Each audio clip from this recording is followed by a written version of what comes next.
গণভোটে হ্যাঁ ভোট মানে তত্ত্বাবধায়ক সরকার ও নির্বাচন কমিশন গঠনে সরকার ও বিরোধী দল একসঙ্গে কাজ করবে। একজন ব্যক্তি সর্বোচ্চ 10 বছরের বেশি প্রধানমন্ত্রী থাকতে পারবেন না। দণ্ডপ্রাপ্ত অপরাধীকে রাষ্ট্রপতি ইচ্ছে মতো ক্ষমা করতে পারবেন না। সব ক্ষমতা একজন প্রধানমন্ত্রীর হাতে থাকবে না। সরকার ইচ্ছে মতো সংবিধান পরিবর্তন করতে পারবে না। গুরুত্বপূর্ণ পরিবর্তনের জন্য জনগণের সম্মতি নিতে হবে। এতে আরো বলা আছে, বিরোধী দল থেকে ডেপুটি স্পিকার ও সংসদের গুরুত্বপূর্ণ কমিটির সভাপতিরা নির্বাচিত হবেন। বিচার ব্যবস্থা স্বাধীনভাবে কাজ করবে। সংসদে নারীদের প্রতিনিধিত্ব বাড়বে। ক্ষমতার ভারসাম্য রক্ষায় পার্লামেন্টে একটি উচ্চ কক্ষ গঠিত হবে। আপনার মৌলিক অধিকার আরও সুরক্ষিত হবে।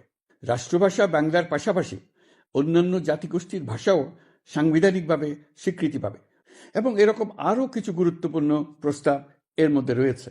আমি আপনাদের সকলের প্রতি আহ্বান জানাই, আগামী নির্বাচনে গণভোটে অংশ নেন। রাষ্ট্রকে আপনার প্রত্যাশা মতো গড়ে তোলার জন্য হেঁতে সিল দেন। নতুন বাংলাদেশ গড়ার চাবি এখন আপনার হাতে। হেঁতে সিল দিলে নতুন বাংলাদেশ গড়ার দরজা খুলে যাবে। হেঁতে আপনি নিজে সিল দেন, আপনার পরিচিত সবাইকে সিল দিতে উদ্বুদ্ধ করুন এবং তাদেরকে ভোট কেন্দ্রে নিয়ে আসুন। দেশ পাল্টে দিন।